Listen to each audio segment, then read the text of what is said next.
Olá, eu sou João Henrique Faria e você está aqui em mais um Alcateia Cast. Hoje eu e Nilson Rachizumi trazendo muita coisa boa para vocês. Quer uma primeira dica? Gabriel Scarpellini falando de eleições 2024, eleições na capital e eleições no interior. Ele vai falar sobre Belo Horizonte e vai falar também, vai escolher uma cidade do interior. Vamos ver se não vai ser Araxá, a terrinha dele, né, Nilson? Para poder falar com a gente aqui sobre essas eleições. E quem mais está com a gente aqui, Nilson? Bom, hoje quem vai falar conosco é o Raj Mangolin, o empreendedor da A Mangolin, uma organização, uma agência de comunicação especializada na área de marketing político, comunicação governamental, né, que começou atuando em São Bernardo do Campo e hoje tem sede em Brasília também, atuando fortemente como estrategista. Bacana, nosso amigo Raj, então, também vai estar com a gente, falando diretamente do estúdio em Brasília. E o Gabriel está lá em Belo Horizonte. Fala aí, Gabriel, entra aí para conversar com a gente, amigo. E aí, colegas, beleza? Tudo na Tudo paz, e certo como aí é em que tá Brasília, BH? Nilson? Tudo ótimo. BH tá linda, cara. Quente na política, quente na temperatura. Essa semana pegando fogo aí com o processo de cassação do Gabriel, né? Do meu xará, do Gabriel Azevedo, e notícias pipocando para toda hora, acusação daqui e dali, troca de elogios entre prefeito, Gabriel, Aro e etc. Então tá bem quente e é o que a gente aposta para mudar o cenário político da cidade, né? A eleição do ano que vem aí já está sendo desenhada com os atores. Já quer falar disso agora? O que vocês Não, querem? não, eu quero justamente te cortar para dizer o seguinte: vamos chamar a vinheta Eleições 2024 e em seguida Gabriel Scarpellini conversa com a gente. Roda a vinheta. Eleições 2024. Muito bem, Gabriel. Faz um apanhado para a gente sobre o momento de Belo Horizonte, né? Afinal de contas, a gente teve uma situação aí onde o atual prefeito é sucessão do prefeito que saiu para uma candidatura a governo do estado, né? E o Fuad efetivamente parece não ter ocupado o espaço que deveria.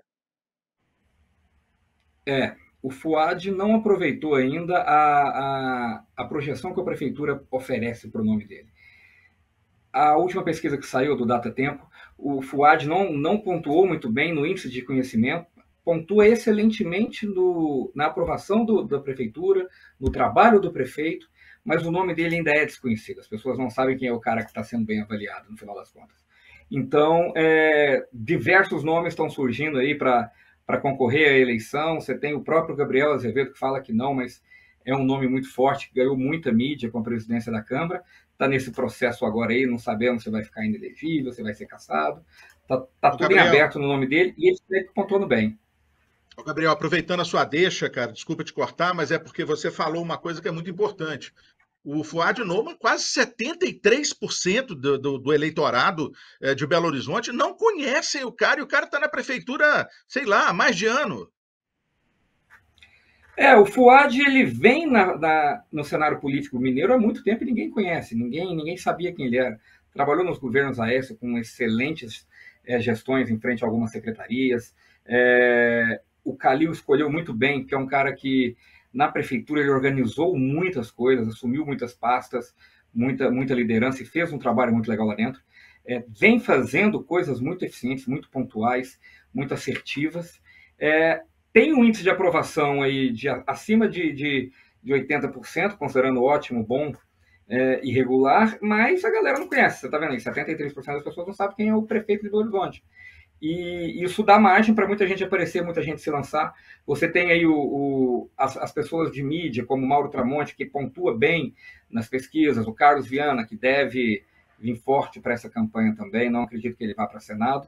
Você tem a Duda Salabert, você tem Bruno Engler, você tem o PT, que já lançou balões de ensaio aí, mas muito provavelmente vai apoiar o Fuad, porque o casamento deles na campanha de eleição na campanha de reeleição do Calil e na campanha de governo para o estado que o Calil concorreu foi muito forte. Então, acredito que não vai ter esse complemento PT e Fuad. Acredito que o nome lançado do Rogério vai ser mais um balão do que uma candidatura efetivada. Você tem 12, 13 nomes hoje concorrendo. Você tem Pedro Ayrara, você tem uma galera aí que está correndo por fora, esperando o momento certo de se lançar. Nas pesquisas que a gente vê aí, Bruno Engler, Fuad, Duda, Gabriel, aparecem na casa de 9%, 10%, ninguém despontado na frente. Então, tá uma corrida muito aberta ainda. O Fuad não projetou o nome dele, o Fuad está demorando muito a aparecer como prefeito. Apesar de dar muitas entrevistas, a prefeitura está na mídia o tempo inteiro, mas ele não conseguiu se criar como uma personalidade política, como conquistando a simpatia do eleitorado. O cenário de Belo Horizonte é esse. Vamos ver as cenas do próximo capítulo. Esse julgamento do Gabriel aí, esse processo, vai mexer muito, vai ditar muito o rumo do que vai ser tomado, e estamos aguardando. Uma última ponderação, Gabriel, aproveitando que você está falando aí a respeito do índice de aprovação desse governo, né, que está sendo dirigido pelo Fuad Noman, na perspectiva de uma campanha onde muitas pessoas estão se lançando, mas com esse tamanho de aprovação, você não acha que estrategicamente o Fuad pode se beneficiar bastante pelo fato dele não ser eventualmente considerado alguém da política tradicional, por mais que ele já tenha experiência? Não sei se essa eleição vai ser marcada, eu acredito que não, pelo não político, né? Eu acredito que ele pode se aproveitar muito, ele tem tempo ainda de mostrar muito a cara, mostrar muito serviço, mas precisa de um trabalho de comunicação pessoal muito forte. O trabalho da prefeitura vem sendo feito. O nome dele é levado em jornais, televisões o tempo todo, mas ele precisa muito trabalhar a imagem pessoal dele, criar uma identidade própria, forte, que a cidade consiga entendê-lo e abraçá-lo. Mas é muito nome, Nilson. Então, assim, essa pulverização, no final das contas, a gente sabe que dá uma achatada no voto de todo mundo, né? Existem umas pessoas, Gabriel, que você sabe que não vão desistir de jeito nenhum, né? Tem umas pessoas que não vão desistir, né? O senador Viana certamente vem para o pleito. O Gabriel, dependendo do que acontecer com ele agora, né? O Gabriel Azevedo, presidente da Câmara, a gente não sabe como é que vai ser esse processo aí de cassação dele. Então tem algumas pessoas que a gente sabe, o Pedro Ayrara, que é um franco atirador, né? Até acredito que seja muito cedo, tá? Para ele vir para uma disputa dessa, mas pode vir. Agora, o PT lançou o Rogério Correia, né? Houve um lançamento até oficial, né? Da pré-candidatura do Rogério Correia. E a Duda Salabert, ela acabou de ser considerada pela revista Time uma das 100 políticas mais influentes do mundo, né? Com as suas ideias, né? Quer dizer, isso dá um gás para essas pessoas, né? Só para brincar com o nome da sua empresa, isso dá um gás para as pessoas, não dá? Dá demais, dá demais. O Viana, a gente acredita que venha, porque ele não vai, ele está sinalizando que não vai manter-se senador. A Duda, ela é uma candidata ainda muito nichada, né? Então não sei se tem projeção para disputar uma prefeitura e conquistar uma vaga no segundo turno, por exemplo. O Ayrara, como você falou, precisa muito projetar o nome dele, ele é muito forte em Belo Horizonte, teve muito voto aqui para deputado federal, mas saiu da mídia, nem como deputado ele está bem posicionado na mídia mais, então ele precisa mostrar a cara em Belo Horizonte, mostrar quem ele é, e ele é um cara de propostas muito boas, ele é um nome muito legal, um cara que fala muito bem, a gente conhece, a gente trabalhou na campanha dele ano passado, ele tem um poder de conduzir uma campanha muito bem conduzida e de ideias muito claras, né, João? Mas é isso, essa campanha em Belo Horizonte, o ano que vem vai ser muito divertida, ao contrário da cidade do lado. Contagem está com o que dizem na cidade é que a Marília está reeleita, com o pé nas costas, vão ter nomes saindo ali como o Júnior Amaral, que é o candidato apoiado pelo Bolsonaro, que com essa movimentação do Novo aí de fazer coligações, está sinalizado já uma parceria com o Márcio Bernardino, que já tentou 2 vezes lá, já saiu para deputado algumas vezes também. O Saliba, que foi muito bem colocado na campanha passada em Contagem, deve vir também, mas a Marília está fazendo um governo lá que está agradando de todos os lados. Voltando a Belo Horizonte, eu não comentei do Rogério, mas a prefeitura está muito equipada com o pessoal do PT ainda. A parceria FUAD-PT é muito forte, está sendo muito bem conduzida e trabalhada por ele. A galera do PT dentro da prefeitura fala muito bem do FUAD, respeita muito a posição dele. Então, eu acredito que isso é movimentação que vai acontecer. Mas o PT vai vir forte para muitas prefeituras. Eles precisam retomar. Contagem, se não me engano, é a maior prefeitura deles no Brasil, e eles querem agora dar uma atacada muito grande em prefeituras. Em Uberlândia, eles vão soltar uma candidatura, já está anunciado. Em Uberaba, concorrendo com a menina que fugiu o nome dela aqui agora, que o Marcos, nosso colega assessor em Uberaba, que também está fazendo um governo de aprovação estratosférica, mas o PT vai fazer barulho em Uberaba, vai fazer barulho em Patos de Minas, que é de outra colega nossa da Mari, lá que atende o Falcão. O Falcão também está fazendo um governo muito bom, não deve ter problema para reeleição, mas o PT vai vir para fazer barulho em todo lugar, em todas essas cidades de expressão do Estado. Outro dia eu tive uma reunião com o Cristiano Silveira, presidente estadual do Partido dos Trabalhadores, e a sua fala reforça aquilo que ele me disse nessa reunião, né? Todas as cidades acima de 100 mil moradores, habitantes, não é nem eleitores, quem vai cuidar diretamente da campanha é o PT Nacional, né? Então o PT quer vir mesmo muito forte, né, nessas cidades de maior densidade eleitoral, e em Minas Gerais tem duas cidades muito grandes na mão do PT, que são justamente Contagem com a Marília e Juiz de Fora, né? Que também é uma prefeita que está na mão do PT, né? Eu estava conversando há pouco com o Braga, um amigo meu, que tem um blog lá em Juiz de Fora, o maior blog lá da cidade, e ele estava dizendo justamente que vai ser muito difícil alguém conseguir derrubar a atual prefeita de Juiz de Fora na eleição do ano que vem. Então, de fato, o PT está se estruturando para isso, o PL do outro lado também se estruturando, mas de alguma forma perdendo alguns nomes, como é o caso do próprio Viana, né? O Viana saiu do PL, salvo engano, foi para o Podemos, né? Não lembro agora o partido que ele está, não, mas não está no PL mais, não. O PT também vai vir forte em Uberlândia, João. Não temos nomes ainda. O Medioli está ainda na análise de quem ele vai lançar como candidato oficial da prefeitura, se é um vereador que está sendo sinalizado, ou se é secretário dele que vai sair para concorrer à prefeitura de Betim. Mas o PT também já tem feito movimentos em Betim, onde o PT sempre foi muito forte por causa da sindicalização da cidade, o montante de indústrias lá que sempre movimentou e movimenta Betim até hoje. Bom, só para colocar uma informação adicional em relação a essa nossa discussão, eu não posso revelar a fonte, mas o fato é que me foi informado que o Partido dos Trabalhadores esse ano vai contar com alguma coisa da casa de 6 bilhões de reais para campanhas municipais, embora o presidente Lula não tenha no seu horizonte próximo grande preocupação ainda com as eleições municipais. Isso aí é uma certeza, né, que vem forte. E essa aparente pouca preocupação do Lula em relação às eleições municipais, Nilson, eu acho que quebra um pouco, e aí o Gabriel pode falar um pouco disso, quando ele está marcando uma espécie de nova caravana da cidadania a partir de janeiro do ano que vem para viajar o país inteiro, né? Quando ele marca esse tipo de compromisso, certamente ele está carimbando ali uma presença dele no país inteiro, reforçando suas candidaturas, seja do próprio partido, seja de aliados, para as eleições municipais do ano que vem, não, Gabriel?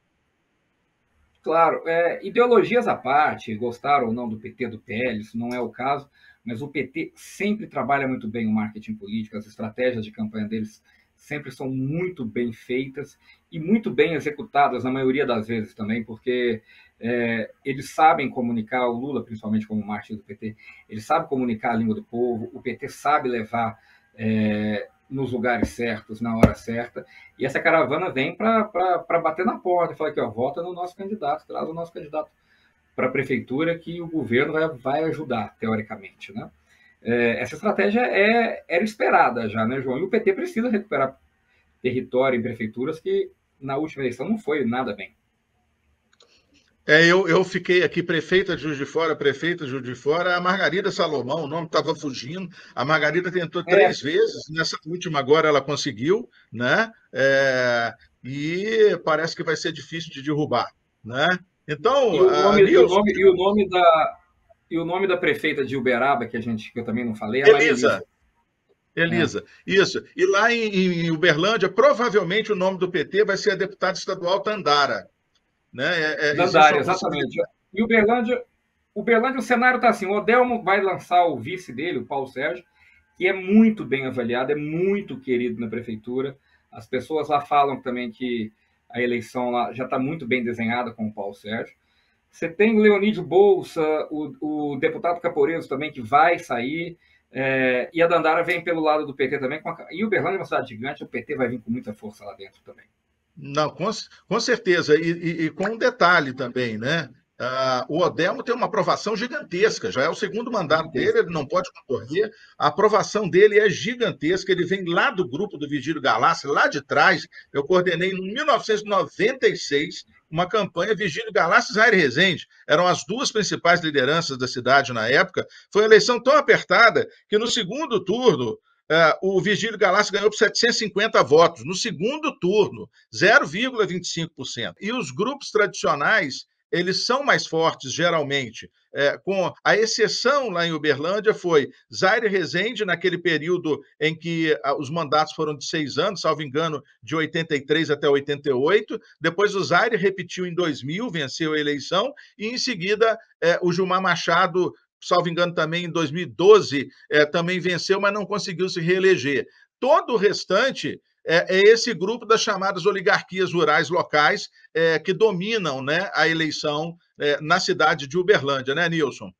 Mas é isso mesmo, João Henrique, você está certíssimo, e eu quero aproveitar e já deixar um grande abraço para o Gabriel, agradecer pela participação dele, e em breve a gente vai ter novamente ele aqui no estúdio, seguramente para dividir outros causos, outras experiências aqui com o nosso público do Alcateia Cast. Muito obrigado, Gabriel. Um abraço para você. Valeu, João. Valeu, Nilson. Boa estadia aí em Brasília, bons contatos e boas campanhas. Obrigado, Gabriel. Um grande abraço. Alcateia Cast. Cases e causos.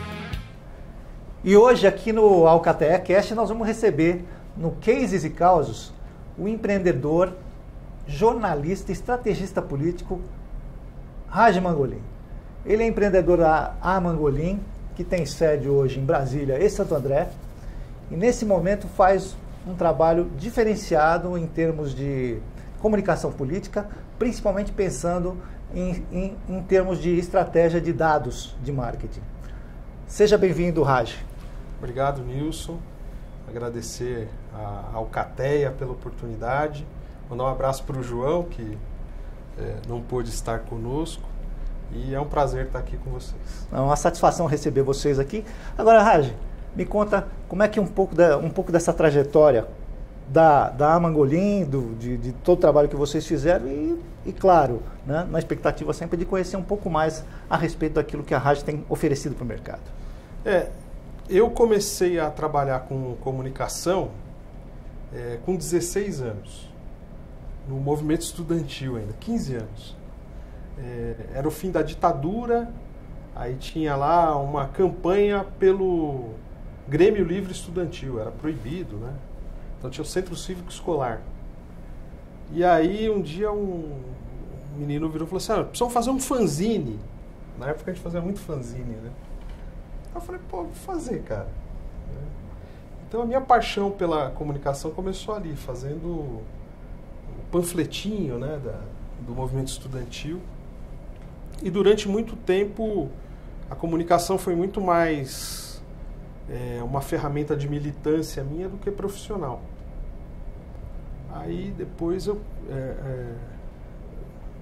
trabalhei como assessor de comunicação em algumas organizações e em 2008 eu fundei uma agência com um sócio que infelizmente já faleceu em São Paulo, e em 2010 eu decidi tocar sozinho. Foi quando eu montei a Mangolin Comunicação e Estratégia. Quer dizer, você da política estudantil, do movimento estudantil, você provavelmente deve ter feito alguma militância, né?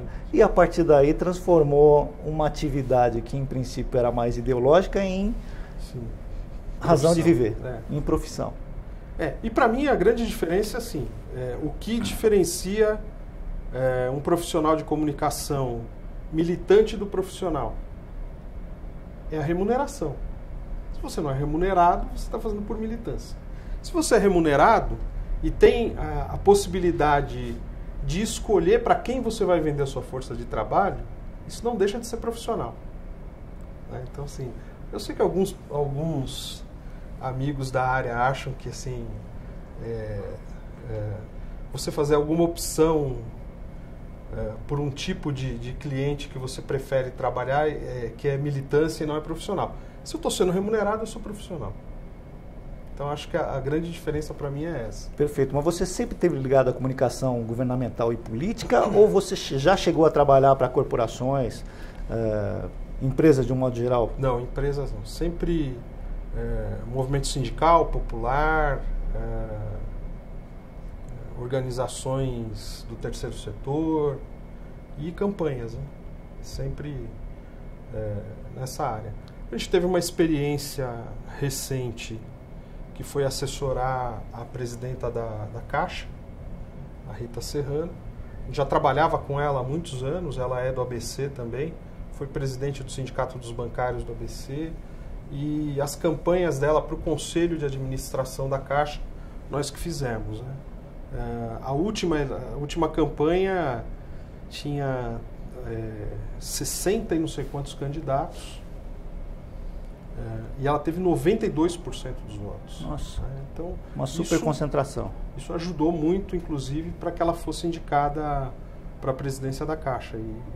E acho que nós fizemos um trabalho com ela que foi muito legal. Assim, acho que é uma experiência de trabalhar com uma figura pública exposta na mídia o tempo todo. As pessoas acho que acompanharam aquela coisa assim, estão pedindo o cargo dela, estão pedindo o cargo. Então, assim, foram meses de gestão de crise, então foi uma experiência muito legal nessa área mais de governo. A seu modo de entender, desculpe interromper, mas a seu modo de entender, qual foi o grande pulo do gato, principalmente nesse período? Porque, assim, a gestão de crise começa no momento em que há a primeira sinalização de que alguém quer ocupar o espaço da Caixa Federal. Eu acho que nós ficamos em crise desde janeiro. Assim, foi muito difícil porque a Caixa é um patrimônio do povo brasileiro que pode influenciar nos rumos do país, né? E é lógico que isso desperta interesse de muita gente, interesse político mesmo, não é econômico, financeiro. Então o tempo todo foi essa batalha. Acho que em boa parte a gente cumpriu bem, mas a política tem isso, assim, você pode fazer, você pode ter o melhor case. Quem assina é que define. Então, às vezes o convencimento de quem assina não passa pela comunicação, passa por outras questões que a gente não tem condições de interferir, né? Mas acho que essa foi uma experiência interessante para nós, né? Muito bem, mas eu tenho certeza que não foi só essa questão da Rita que trouxe vocês até aqui. Não, né? Não. Assim, a gente estava lá no ABC, eu nasci no ABC, nasci em São Caetano, e a agência, a sede é em São Bernardo. Eu acho que o ABC para a gente já tinha dado uma saturada. E aí alguns clientes nossos ocuparam espaços importantes em Brasília, né? Uma delas a Rita, mas tem um ministro, 2 deputados, uma deputada, 2 deputados. E a gente achou importante estar mais próximo e até para buscar novas oportunidades mesmo, né? Acho que o ABC nós mantivemos lá a estrutura, continuamos atendendo nossos clientes lá, mas a gente quis arriscar. 53 anos no ABC, cara, eu precisava morar em outro lugar, né? Tá certo. E são quantas eleições nesse período? Profissionalmente, acho que a primeira foi em 98. Tinha feito, lógico, como eu disse, né, outras na base da militância, do voluntariado, como queiram. Mas profissionalmente mesmo, acho que a primeira foi em 98.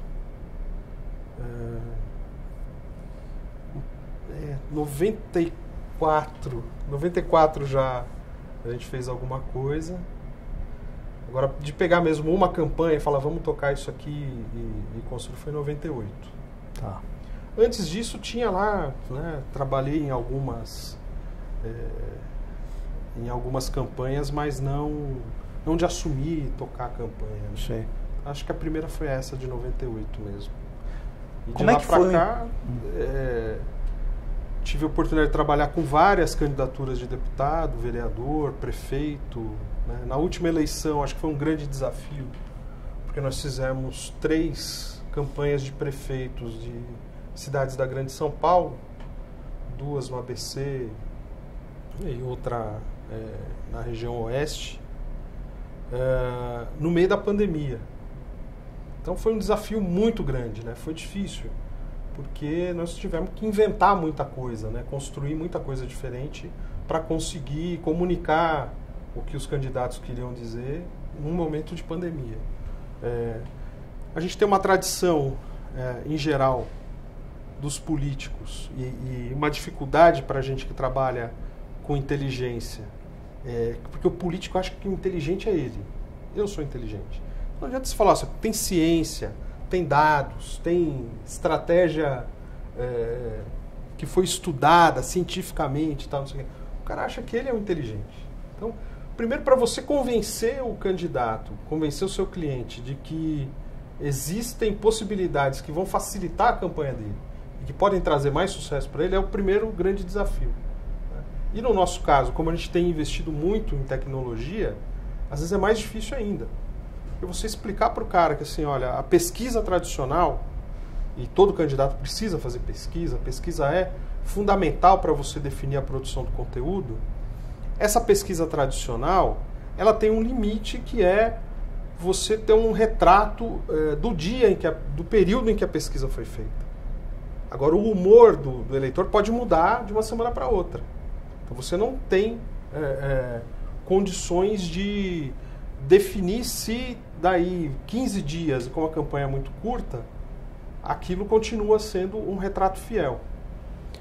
E aí, juntando essa questão de entender que as pesquisas precisavam ter uma condição de avançar mais na interpretação do pensamento do eleitor, a gente juntou com uma questão muito forte da campanha de 2020, que foi numa das cidades que a gente trabalhou, tinha uma estrutura um pouco melhor e tinha condições de fazer pesquisa toda semana.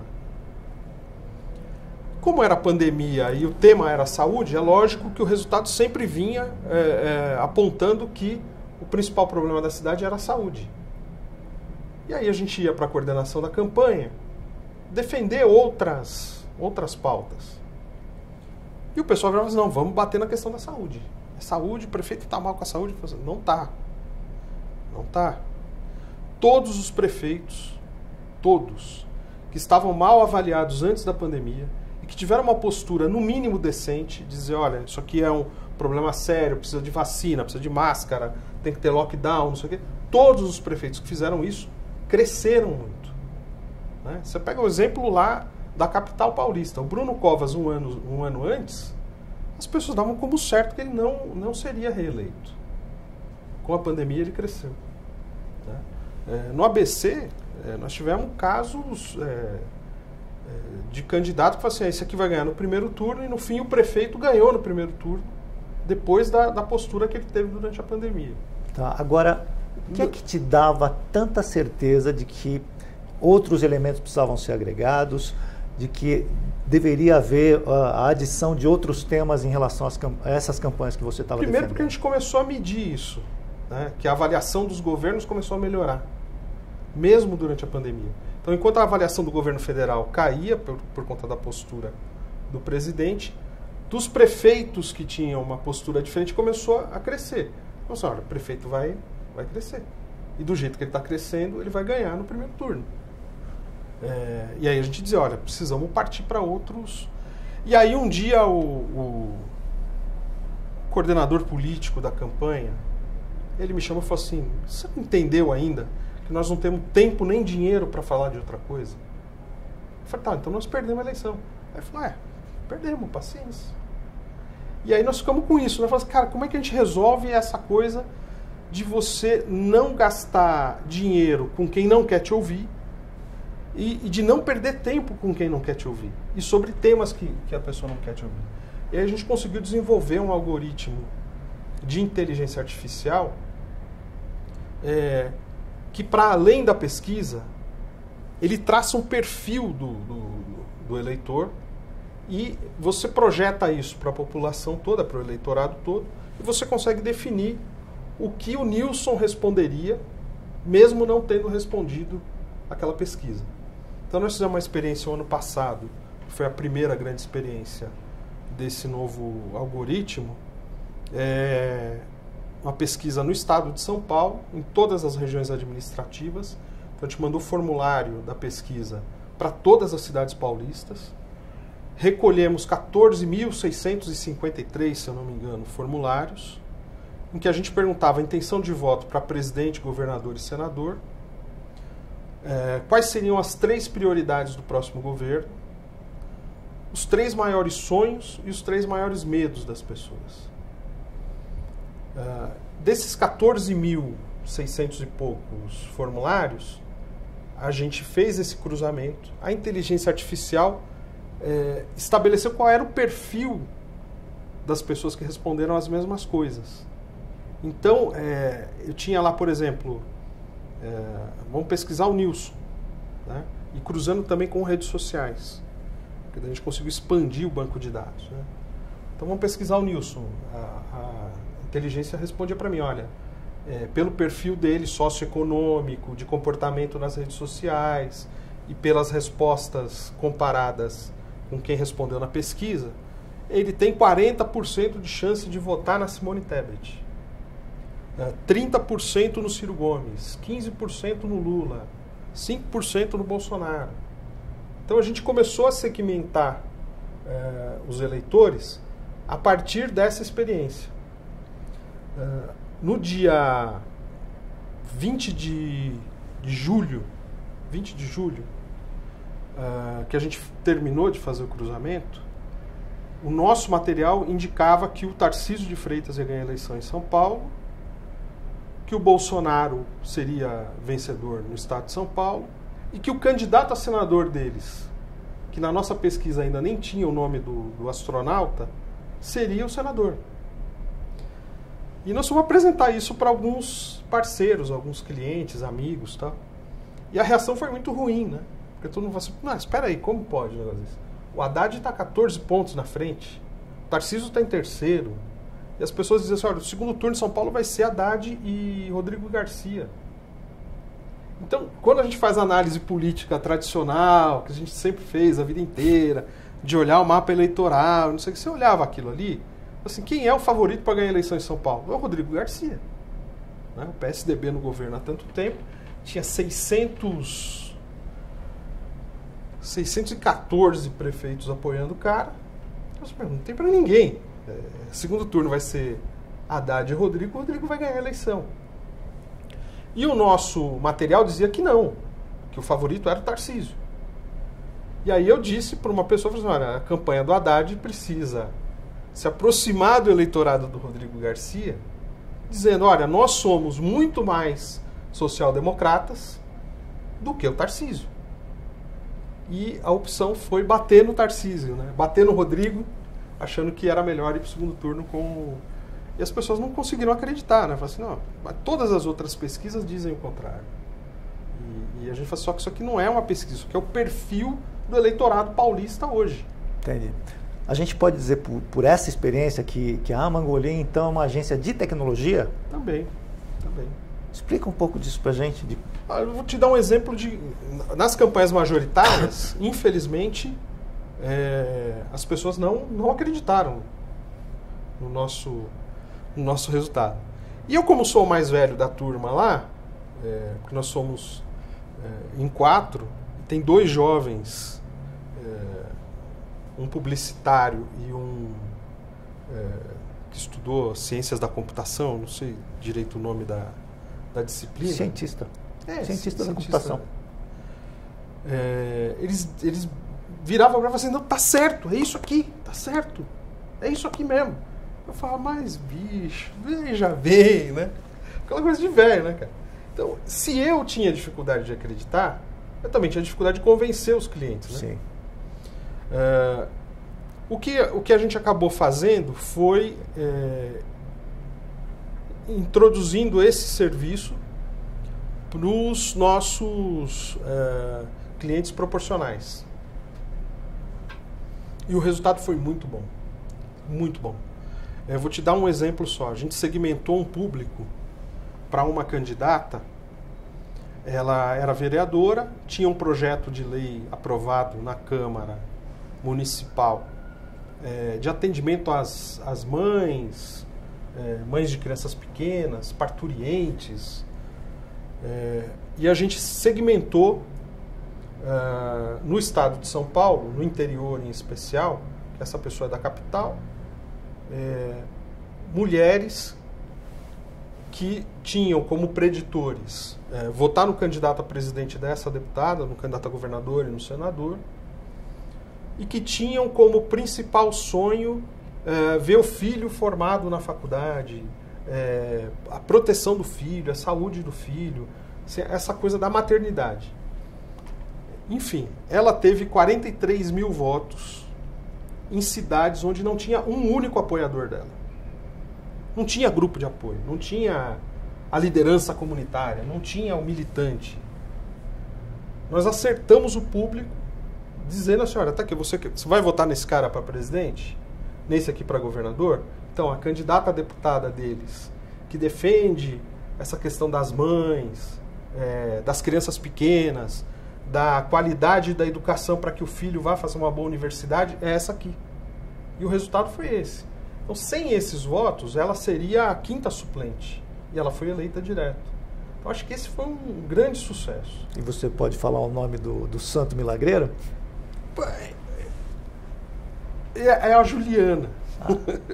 Juliana. Do Alexandre Padilha, nós fizemos uma coisa também muito legal,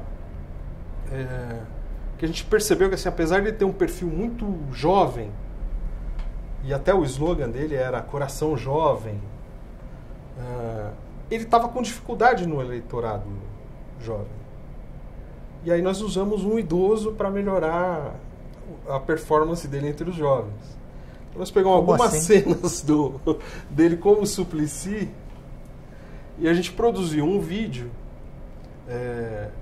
E o vídeo era muito legal, porque falou assim, tem sempre aquele mano que quando vai pro rolê, vai pro bate-cabeça, então era o Suplicy no show dos Racionais. E aí aconteceu um monte de coisa ali, lógico, em 30, 40 segundos de vídeo. E no final do rolê, ele ainda te carrega para casa. E aí é uma imagem do Suplicy levando o Padilha no ombro. Olha. Cara, aquilo... E aí a gente segmentou. Eleitores de 18 a 32 anos, que já votariam no Lula e no Haddad. Então, assim, um eleitorado jovem. E falou assim, tá aqui, ó, o candidato jovem é esse aqui. Cara, assim, em um dia, no orgânico, aquele vídeo foi um negócio absurdo. Quando entrou a segmentação, cara, nós falamos, garantimos o Padilha aqui na juventude, né? Então, o que a gente conseguiu desenvolver é uma ferramenta que me permite segmentar o público e produzir o conteúdo adequado para aquele público. Então agora, ao contrário da eleição de 2020, a gente consegue falar sobre o que o cara quer conversar, no momento adequado para ele, porque a gente também tem a pesquisa de qual o melhor horário para publicar conteúdo.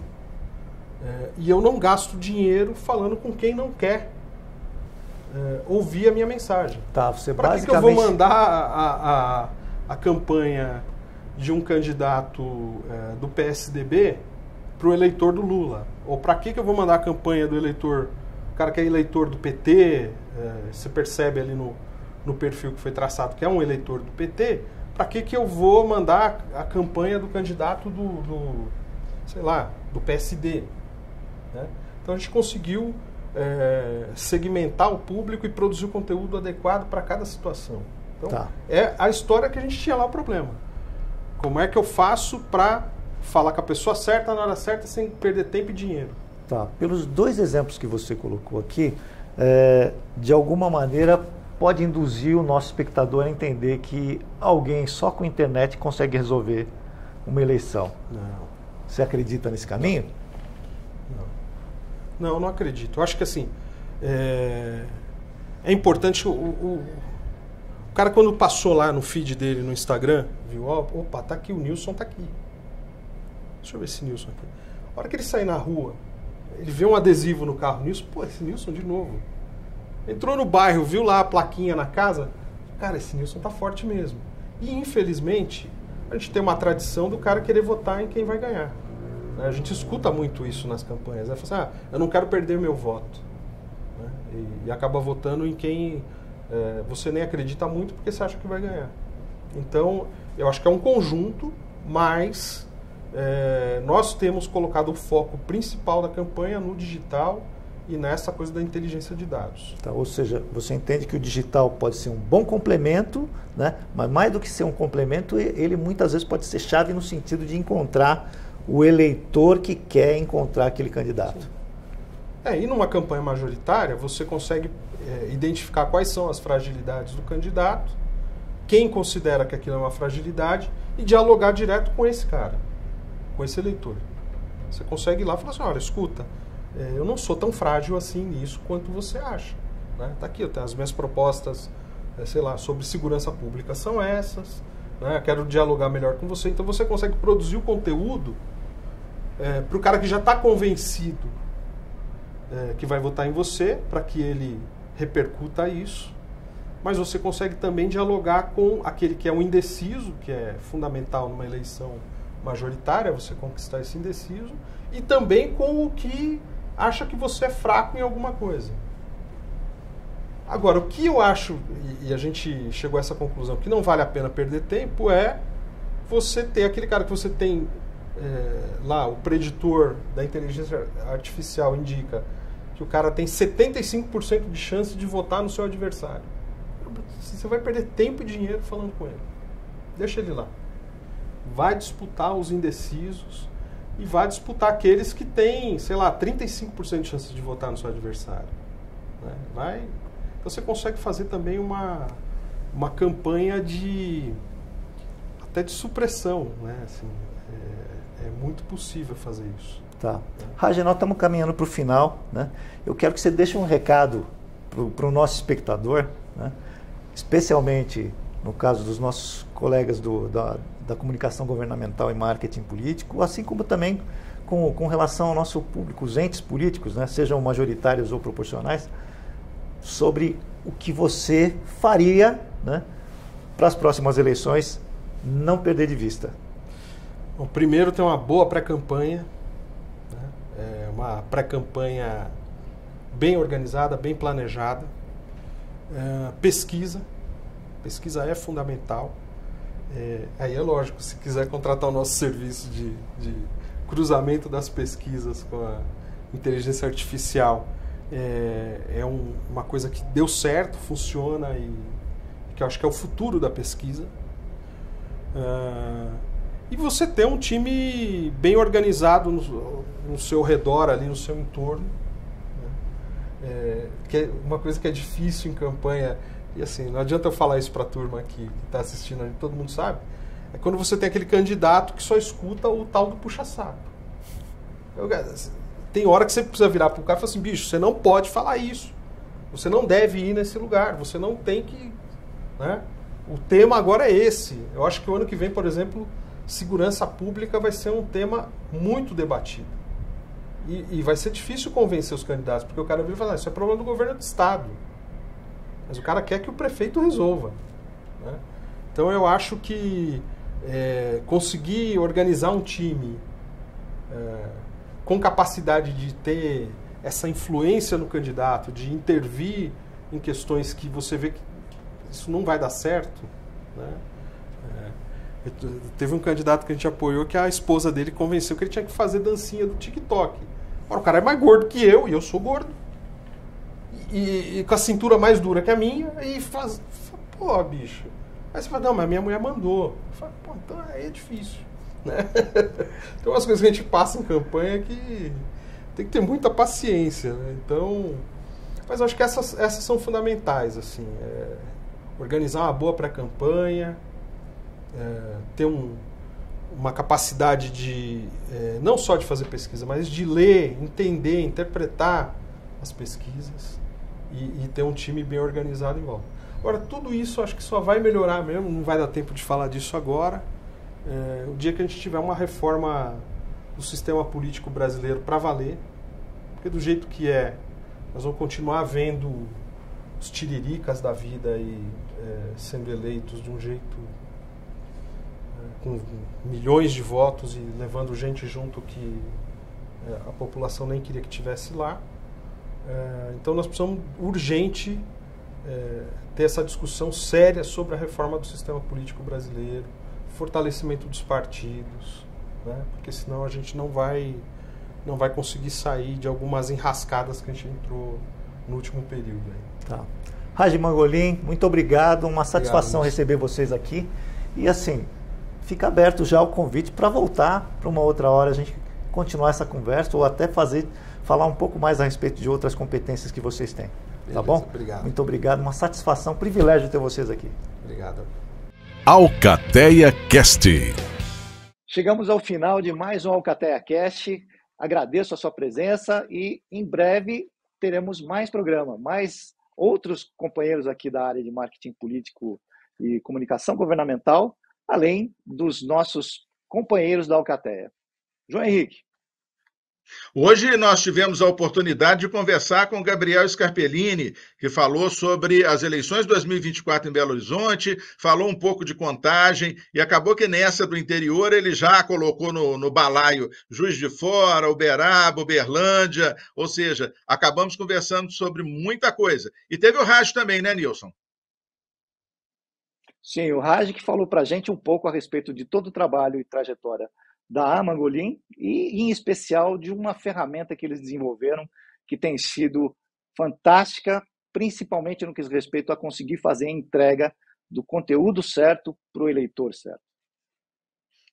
Nilson, um abraço para você, um abraço para todo mundo que acompanhou aqui o programa e que vai assistir depois também, né? Porque a grande oportunidade é essa, né? Fica lá no YouTube, prontinho para você assistir no momento em que for melhor para você. Um grande abraço, Alcateia Cast, da Alcateia Política, na Ligue TV.